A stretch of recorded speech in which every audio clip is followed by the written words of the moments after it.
a religious power would rise.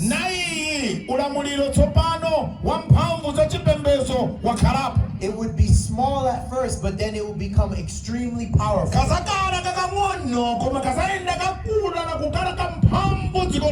And it would claim that it had the authority to change the very law of God. So it comes back to the question in history. How did the change from the Sabbath to Sunday actually occur?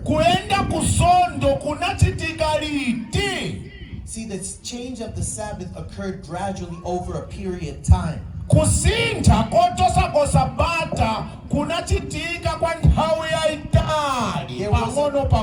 There was a variety of social and religious factors.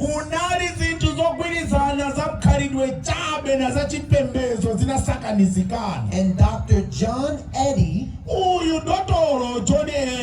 helps us to understand the roots of this change in his Bible encyclopedia.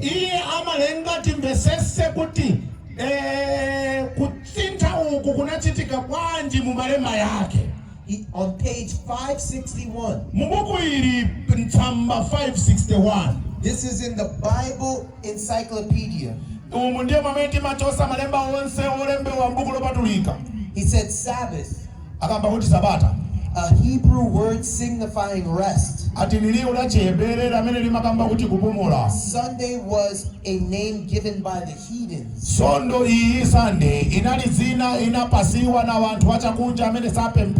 To the first day of the week. Because it was the day on which they worshipped the sun.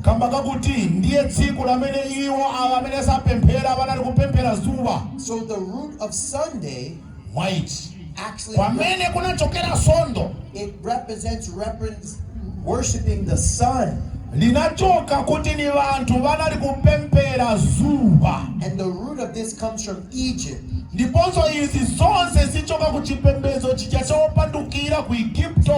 Sun worship was common in Egypt, Babylon, Persia, and Rome.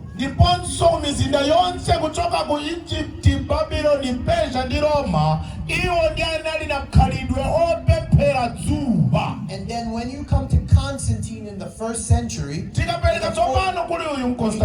in the 4th century,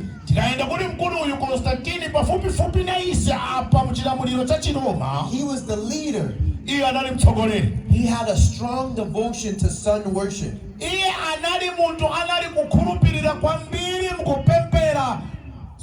And even on their money, they put the sun god.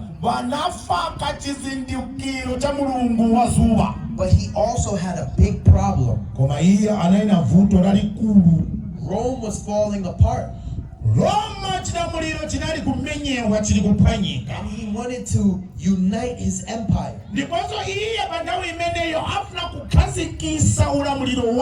So he wondered, how do I unite my empire?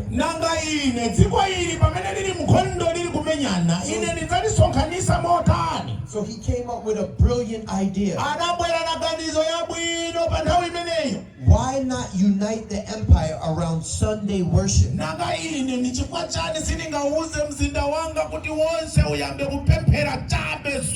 So in AD 321,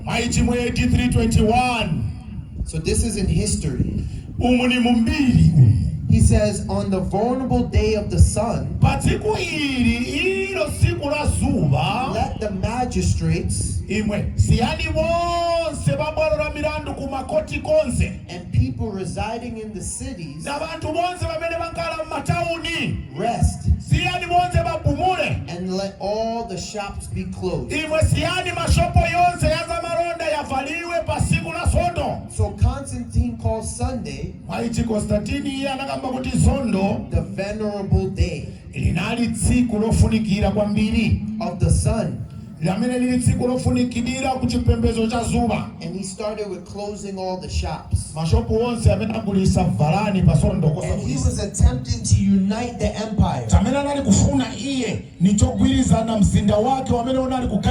So he issued the first Sunday law.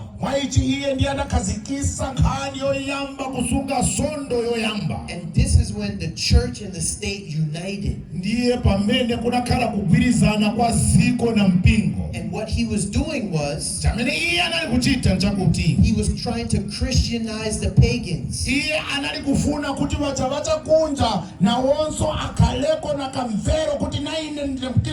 And unite the empire. So this is when the Roman church and the Roman government,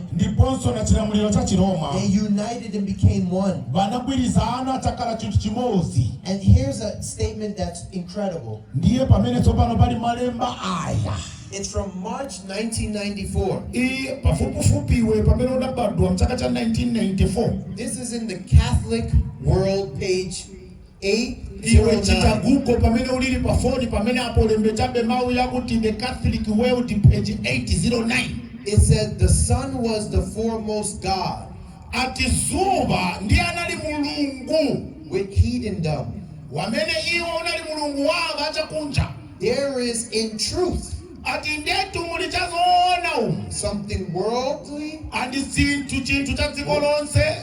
something royal,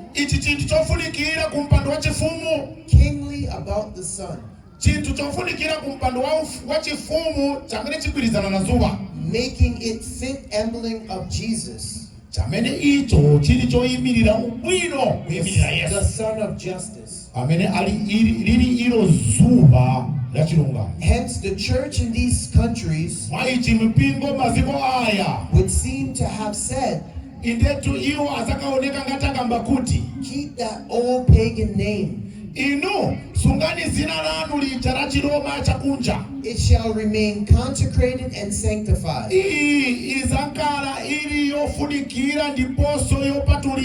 And thus the pagan Sunday